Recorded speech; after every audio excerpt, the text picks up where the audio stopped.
Hey everybody! Welcome to module number 7, the short story part 2.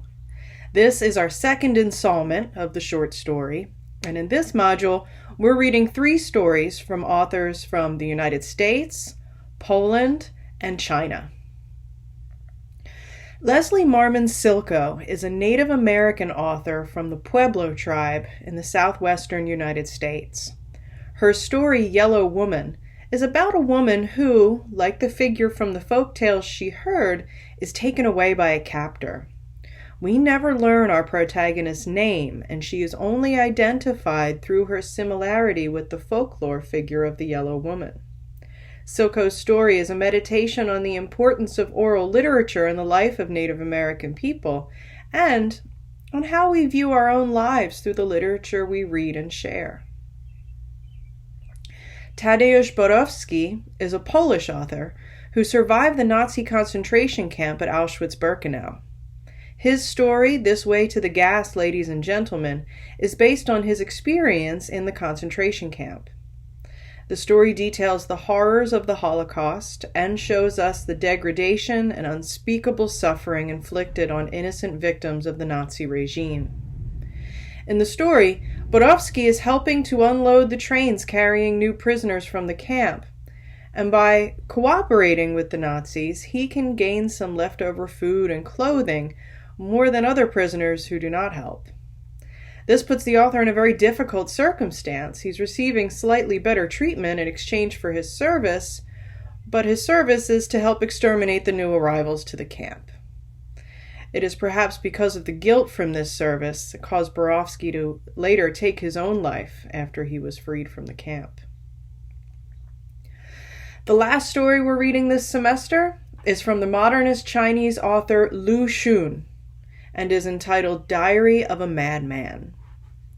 This story uses a frame narrative where there's a story surrounding another story, like a picture frame.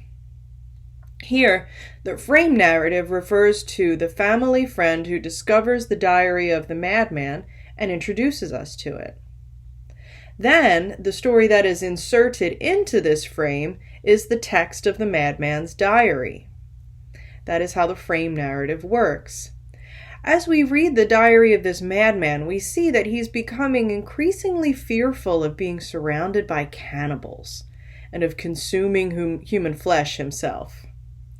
What is depicted as insanity here is really a clever social criticism.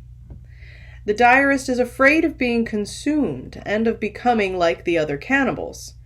We can see the story as a statement against conformity and totalitarianism. In fact, the story functions like an allegory, where cannibalism is really representing more abstract elements like conformity to a dominant culture. In this module, you will compose your second essay for the course, and you can choose one of 3 options.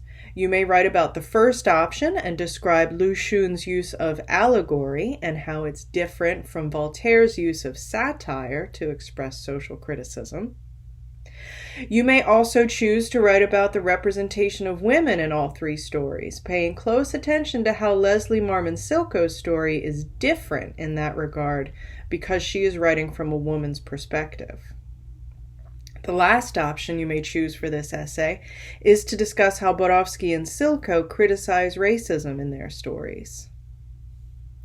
Remember, all essays should be organized with a clear introduction, body, and conclusion, and you should use specific details from the stories to support your claims.